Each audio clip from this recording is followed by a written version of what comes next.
دوزخ کے کانٹیکسٹ میں گفتگو کرتے ہوئے اللہ تعالیٰ فرماتا ہے وَإِن مِّنكُمْ إِلَّا وَارِدُهَا، اور کوئی بھی تم میں سے ایسا نہیں ہے مگر یہ کہ اسے دوزخ سے گزرنا پڑے گا. كَانَ عَلَى رَبِّهِ حَتْمًا مَقْضِيًّا، یہ تمہارے رب کی طرف سے تقدیر میں شدنی بات ہے، یہ ڈیسٹنی تمہارے لیے مقرر ہے کہ تم سب کو آگ کے اوپر سے گزرنا پڑے گا. چاہے کوئی جن ہے، انسان ہے، وہ پیغمبر ہے، صحابی ہے، تابعی ہے، نیک ہے، بد ہے، سب کو ایک دفعہ گزرنا پڑے گا. پھر کیا ہوگا؟ ثم ننجی الذین اتقوا ونذر الظالمین فیہا جثیا، پھر ہم نجات دے دیں گے اہل تقوی کو اور جو ظالم ہیں ان کو گھٹنوں کے بل اسی دوزخ میں رہنے دیں گے. وَلِعَوْذُ بِاللَّهِ تَعَالَى اللہم اجرنا من النار، آمین. بخاری مسلم میں کئی ایک احادیث ہیں پل صراط کے حوالے سے. ایک وہ حدیث جو بخاری اور مسلم دونوں میں موجود ہے. اللہ کے محبوب صلی اللہ علیہ وآلہ وسلم فرماتے ہیں کہ قیامت والے دن اللہ تعالیٰ جہنم کے دونوں سروں پہ ایک پل رکھے گا، یعنی جہنم کو پار کرنے کے لیے ایک بہت بڑا پل رکھے گا. بخاری مسلم کے الفاظ ہیں سب سے پہلے میں اپنی امت کو لے کے اس کے اوپر سے گزروں گا، اور اس کے بعد باقی انبیاء بھی اپنی امت کے لوگوں کو اپنے ساتھ لے کر گزریں گے، اور ہر رسول کی زبان پہ سمیت میرے رب سلم رب سلم رب سلم ہوگا. اے اللہ سلامتی فرمانا، اے اللہ سلامتی فرمانا، اے سلامتی فرمانے والے رب سلامتی فرمانا. اب نماز کے بعد بھی مسلم شریف میں دعا ہے نا، اللہم انت السلام ومنک السلام تبارک یا ذا الجلال والاکرام، سلامتی. اور نبی علیہ السلام فرماتے ہیں یہ کلام بھی صرف انبیاء کر رہے ہوں گے، انبیاء کے علاوہ کسی کو کلام کرنے کی اجازت بھی نہیں ہوگی. آپ ویسے کہتے رہیں کہ ہمارے بزرگ جو ہیں وہ پھڈا ڈال کے بیٹھ لیں گے کہ میں اپنے مرید لے کے جانے میں. بخاری مسلم کہتی ہے کہ انبیاء کے علاوہ سب کی زبانیں ہوں گی گونگ، سوائے اس کے کہ وہ کہیں گے رب سلم رب سلم رب سلم. پھر نبی علیہ السلام فرماتے ہیں کہ بخاری مسلم کے الفاظ ہے کہ جب لوگ پل صراط سے گزر رہے ہوں گے نا تو پل صراط کے دونوں جانب آنکڑے لگے ہوئے ہوں گے، جس طرح کے کانٹے ہوتے ہیں، اور وہ گزرنے والوں کو زخمی کر رہے ہوں گے اور اٹھا اٹھا کے مجرمین کو دوزخ میں پھینک رہے ہوں گے. جیسے کرین کی آپ سمجھیں کہ وہ آگے کرین سے وہ چیزیں اچک کے پھینکی جاتی ہیں نا، تو نبی علیہ السلام فرماتے ہیں اس طرح وہ اچک کر جہنمیوں کو اس پل سے گزرتے ہوئے اچک کر پھینک رہے ہوں گے جہنم میں. اور نبی علیہ السلام نے یہ بھی فرمایا، بخاری مسلم کے الفاظ ہیں کہ ہر شخص اپنے اعمال کے مطابق گزر رہا ہوگا. کوئی سورین کے بل گھسٹتا ہوا جا رہا ہوگا، استغفر اللہ توبہ الیہ. آپ سر اس منظر کو امیجن بھی نہیں کر سکتے. یہاں تو کہتے ہیں لوگ جو کچھ بھی ہے تیرے محبوب کی امت سے، تو وہ امت کون سی ہے جو گزر رہی ہوگی؟ وہ آپ ہی لوگ ہی ہیں، ہم لوگ ہی ہیں. اللہ تعالیٰ سلامتی کے ساتھ ہمیں گزار دیں، آمین. آپ علیہ السلام فرمایا کہ بعض لوگ جو ہیں وہ یعنی تیز رفتاری سے گزر رہے ہوں گے، بعض گھسٹ کے اپنے اعمال کے مطابق گزر رہے ہوں گے، اور پھر لوگ کٹ کے دوزخ میں گر رہے ہوں گے. بخاری مسلم کے الفاظ ہیں اس پل سے کٹ کے دوزخ میں گر رہے ہوں گے، پھر وہ دوزخ میں رہیں گے یہاں تک کہ اللہ تعالیٰ ان کے لیے کوئی فیصلہ فرماتے ہیں. وَلِعَوْذُ بِاللَّهِ تَعَالَى، اللہ تعالیٰ کی پناہ. اللہم اجرنا من النار، آمین ثم آمین. صحیح مسلم میں ایک حدیث ہے، ابو سعید خدری کہتے ہیں کہ ہمیں یہ بات بھی پہنچی ہے کہ وہ پل جو ہے وہ تلوار کی دھار سے زیادہ تیز اور بال سے زیادہ باریک ہوگا. یہ الفاظ بالکل صحیح ہیں صحیح مسلم کے اندر. تو اس پل سے تو کوئی بندہ مہارت کے ساتھ بھی نہیں گزر سکتا، کوئی چائنی بھی نہیں گزر سکتا.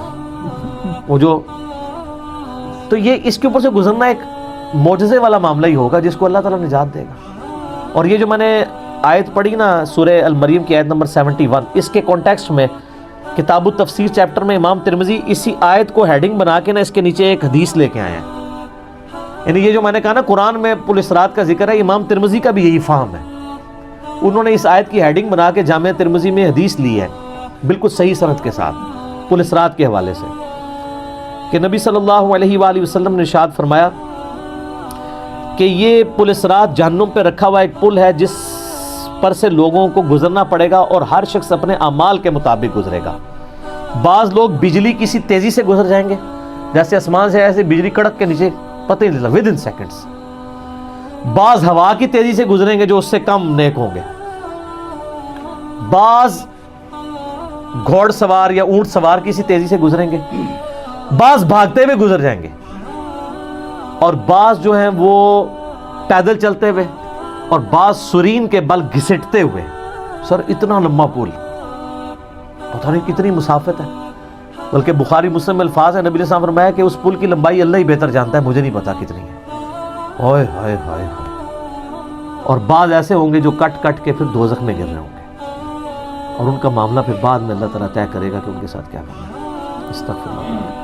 جامع ترمذی میں ایک حدیث ہے، حضرت انس بن مالک جو حضور کو 10 سال تک وضو کرواتے رہے، بخاری مسلم میں ہے. ترمذی میں الفاظ ہیں، وہ کہتے ہیں یا رسول اللہ قیامت الدین آپ میری شفاعت کریں گے؟ فرمایا میں کروں گا. تو یا رسول اللہ مجھے اپنا پتہ بتا دیں، میں آپ کو کہاں تلاش کروں. انہوں نے پینشور کیتا ہے. آپ نے فرمایا تم پورے صراط پہ آ جانا. آئے ہائے ہائے. تم مجھے پورے صراط پہ دیکھ لینا، میرے امتی گزر رہے ہوں گے، میں ان کے لیے سلامتی کی دعا کر رہا ہوں گا. کہا یا رسول اللہ اگر پورے صراط پہ نہ پاؤں؟ تو آپ نے فرمایا کہ پھر تم میزان عمل پہ آ جانا، جہاں لوگوں کے نامہ اعمال تولے جا رہے ہیں. نبی علیہ السلام کا نامہ اعمال نہیں تول رہا ہوگا، آپ کو تو اللہ نے امن دے دیا نا، انا فتحنا لک فتحا مبینا. اور بخاری مسلم میں حدیث ہے، حدیث شفاعت کے سارے نبیوں سے لوگ ہوتے ہوتے حضرت عیسیٰ کے پاس جب اینڈ پہ آئیں گے نا تو وہ کہیں گے بس ایک ہی شخص ہے جس کو امن ملا ہوا ہے، تو محمد رسول اللہ کے پاس جاؤ، وہ شفاعت کریں گے.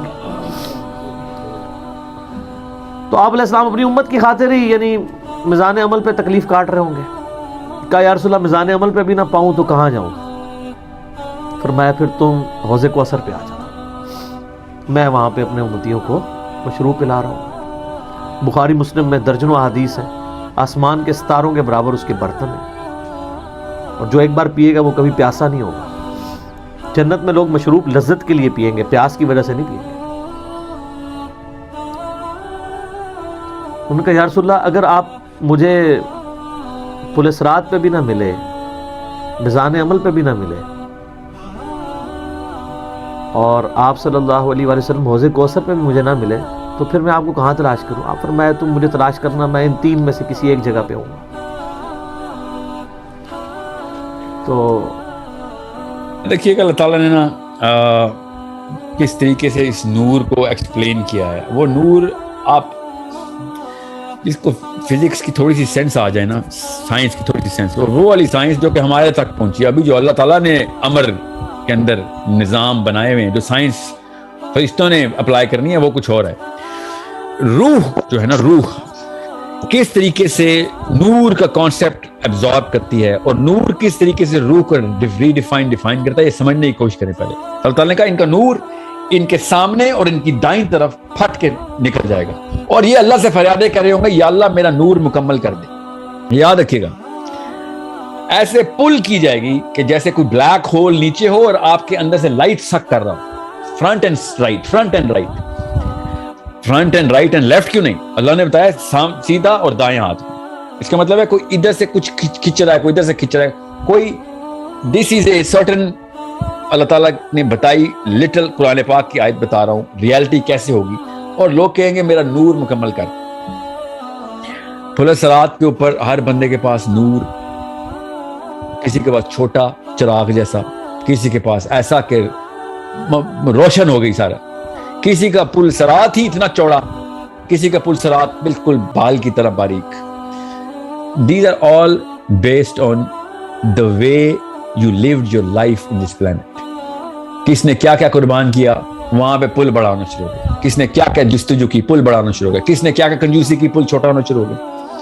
اعمال میں کنجوسی کی بات کر رہا ہوں. تو جب آپ کہتے ہیں نا وضو بنایا تو وضو کے اعضاء روشن ہوں گے، تو پل صراط کے اوپر روشن ہوں گے کہ نہیں؟ یا کیا صرف پل صراط پہ ہوں گے یا بعد میں ہوں گے؟ کیونکہ آخرت میں تو روشن ہوں گے، کیونکہ حدیث ہے کہ مسلمان اپنے وضو کے اعضاء سے پہچانے جائیں گے کہ یہ نور نکال رہے ہیں.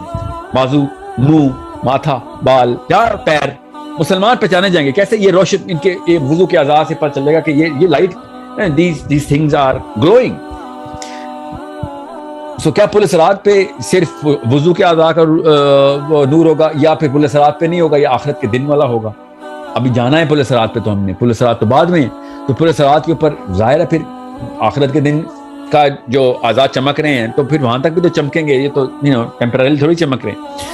مگر سوچیں ذرا کہ پل کا چوڑا ہو جانا پتلا ہو جانا ہر بندے کے لیے الگ الگ ہے۔ اب پوری کی پوری عوام کو اللہ نے ایک ہی میدان میں اکٹھا کیا ہوا ہے، ٹھیک ہے، اور اس کے بعد اللہ تعالیٰ نے کہا پل کی طرف رخ کریں، تو کسی ایک بندے کا پل بڑا یا بندے کا پل چھوٹا ہونا is unimaginable in the current definition of reality۔ اکٹھا جتھا موو کیا کھربوں لوگوں کا، ٹھیک ہے، چلیں کھرب نہ بھی ہو تو کئی سو ارب لوگوں کا، تو ہر بندے کو اپنا اپنے سائز کا پل مل رہا ہے، جس کا مطلب ہے the concept of reality is totally different there، totally different. اتنا فرق ہے کہ ہر بندہ اپنی اپنی کائنات میں جیسے موو کر رہا ہے۔ دیکھیں ایک پل ایک بال جتنا باریک ہو رہا ہے کسی کے لیے شاہراہ بن رہی ہے پوری، کسی کا نور جو بھی عمل اس نے کیے اس کی وجہ سے فل روشن۔ میرے ساتھ مطلب کوئی ایک صحابی کے پاس میں پہنچ جاؤں یا کسی ایک ولی اللہ کے پاس پہنچ جاؤں، ایک مجاہد کے پاس پہنچ جاؤں، کسی پاک باز عورت کے ساتھ کھڑا ہو جاؤں، اس کی لائف سے میں کیوں نہ فائدہ اٹھاؤں؟ مگر میں نہیں اٹھا سک رہا نا، مجھے اندھیرا مل رہا ہے۔ اس کا مطلب ہے کہ it is a multi dimensional concept جس کی کانسیپچولائزیشن کرنا ہی میرے لیے امپاسبل ہے، ایکسپٹ کہ امیجن کرنا میرے لیے فرض ہے، ٹھیک ہے، کیونکہ حدیث پہ میرا ایمان ہے اور فزکس خود بتاتی ہے کہ ایسے ہو سکتا ہے نا۔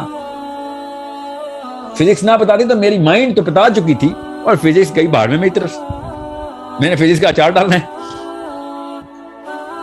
سمجھے؟ جو ادھر پریکٹیکل ہونے ہیں ادھر حافظے کی ضرورت پڑنی نہیں نا، حافظے سے کچھ نہیں ہونا، میں جتنی مرضی فزکس یاد کر لوں ادھر کوئی فائدہ نہیں، سمجھے؟ So you need to find out کہ it's not just one thing, it's not the way this one thing. ہم کانسیپٹ آف کرنٹ ریالٹی سے نکل کے اسلام کے ان معاملات کو سمجھنے کی کوشش کریں